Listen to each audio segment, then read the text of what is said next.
Students எல்லாருக்கும் வணக்கம். எல்லோரும் எப்படி இருக்கீங்க? இதுக்கு முன்னாடி நம்ம சேனலில் வந்து அரையாண்டு போத்திருக்கோம் model question paper Tamil, English, maths and science பார்த்துருந்தோம். இப்போ சோசியல் சயின்ஸ் சமூக அறிவியல் பார்க்குறோம்.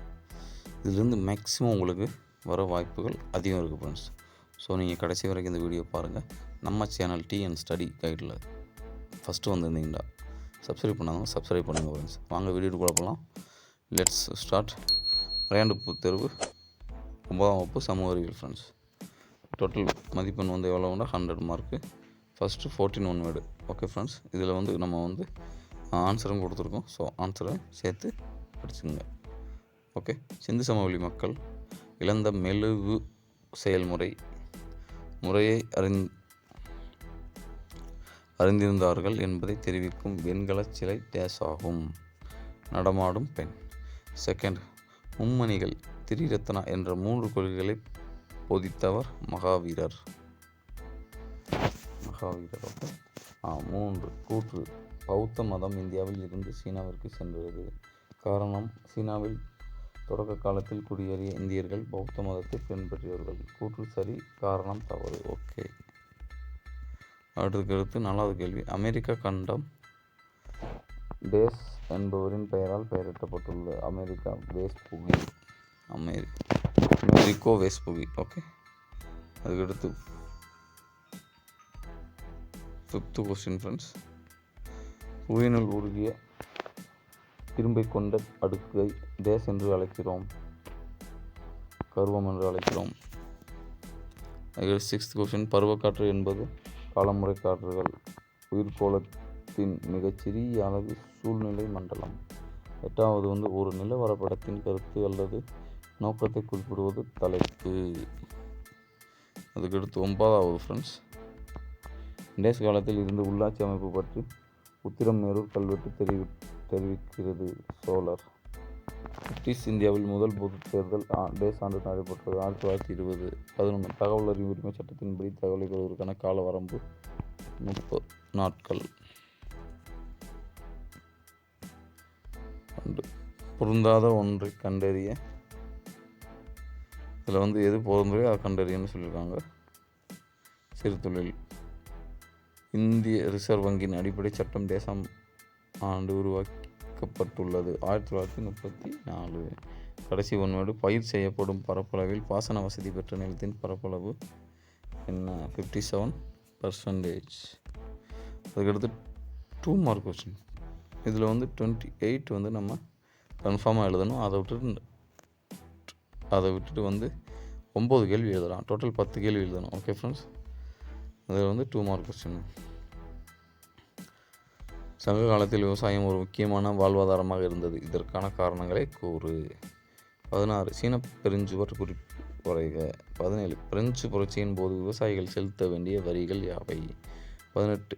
ஹைமுராபியின் சட்டம் முக்கியமான சட்ட ஆவணமாகும். விவரி. 19. குருட்டு ஆறு என்றால் என்ன? 20. கடலடி நிலத்தோற்றங்கள் யாவை? இதில் நம்ம எந்த கேள்வி சொல்லியிருந்தோம்? 28 சொல்லியிருந்தோம். 28 இந்த இருக்குது பாருங்கள். நுண்ணுயிர் பாசன தொழில்நுட்பம் என்றால் என்ன? இது கன்ஃபார்மாக நம்ம எழுதியே ஆகணும். அதை விட்டுட்டு 9 கேள்வி எழுதலாம். நிறையா கேள்வி கொடுத்துருக்காங்க, நம்ம ஈஸியாக எழுதலாம் ஃப்ரெண்ட்ஸ். இதில் இருக்கிறத மட்டும் படித்தாலே போதும், உங்களுக்கு கன்ஃபார்மாக வரும். ஓகே. 21. கொள்ளை நோய் என்றால் என்ன? 22. தொலை நுண்ணுறவு வரையறு. ஆபிரகாம் லிங்கனின் மக்களாட்சிக்கான வரையறை கூறு. போக்சோ வரையறு. இந்தியாவில் உள்ள தேர்தல் முறை பற்றி விவரி. 26. சூரிய சக்தி என்றால் என்ன? 27. அந்நிய செலாவணி என்றால் என்ன? 28. நுண்ணீர் பாசன தொழில்நுட்பம் என்றால் என்ன? ஓகே. அடுத்து 5 மார்க் கொஸ்டின் வந்துட்டோம். இதுலேயும் வந்து 42 வந்து கட்டாய கேள்வி இருக்குது. அதை விட்டுட்டு நம்ம எத்தனை எழுதணும்? 9 கேள்வி எழுதணும். ஓகே ஃப்ரெண்ட்ஸ், இதை நீங்கள் ரீட் பண்ணிக்கோங்க. ஏன்னா வந்து நம்மளுக்கு ரீட் பண்ண நம்மளுக்கு நேரம் ஆகும். ஸோ இதை நீங்கள் பார்த்து ரீட் பண்ணி உங்களுக்கு இதில் ஏற்றுக்குங்க. இதில் வந்து இந்த கேள்வி புவி அமைப்பு இதெல்லாம் படிச்சுக்கோங்க. கடல் வளங்கள் மனித குலத்தின் மீது ஏற்படுத்தும் தாக்கங்கள். உலக அமைப்பு ஜிபிஎஸ் பயன்கள் விவரி. இது முக்கியமான கேள்வி. இதில் எல்லாம் இருக்கிறத ரீட் பண்ணிக்கோங்க. இதில் கன்ஃபார்மாக உங்களுக்கு வந்து மேக்ஸிமம் கொஸ்டின் வர வாய்ப்புகள் அதிகம் இருக்குது. எது வருதோ இல்லையோ, பட் இது வரும். உலக வரைபடங்கள் அதுக்கடுத்து இது சொல்கிறேன். உலக வரைபடம் வரும். இது நமக்கு உலக வரைபடத்தில் இருக்கின்ற இடங்களை இந்த இதுவும் உலக வரைபடம். இது பெரிய கேள்வி.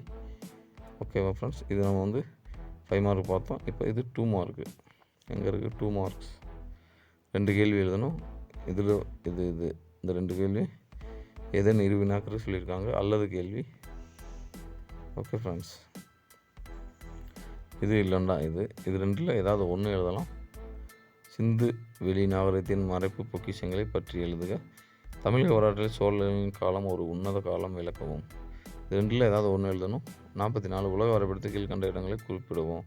இது வந்து எத்தனை கொடுத்துருக்காங்க? 8 கொடுத்துருக்காங்க. 8க்கு 8 மார்க்கு. பசிபிக் நெருப்பு வலயம், தூந்திர புல்வெளி, இமயமலை இந்தியாவில் இருக்குது. உலக நிலநடுக்க மண்டலம், கோபி குளிர் பாலைவனம், பிரான்ஸ், மக்கள் தொகை குறித்து காணப்படும் பகுதி, வெப்ப நீரோட்டம் ஏதேனும் ஒன்று. ஸோ இதை வந்து நம்ம மேப்பு, இது ஒரு மேப்பு, இது உலக வரைபடம் மேப்பு, இது உலக வரைபடம் மேப்பு. இது வந்து மேப்பை வந்து நான் நல்லா படிச்சுங்க. மேப்பிலேருந்தே நிறையா வந்து மார்க் வரும். அதுலேருந்தே நம்ம ஈஸியாக பாஸ் ஆகிடலாம். ஓகே ஃப்ரெண்ட்ஸ், நம்ம வந்து இப்போ பார்த்துட்டோம்.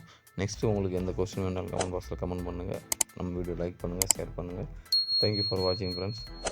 உங்களிடமிருந்து விடைபெறுவது டிஎன் ஸ்டடி கைட். நன்றி.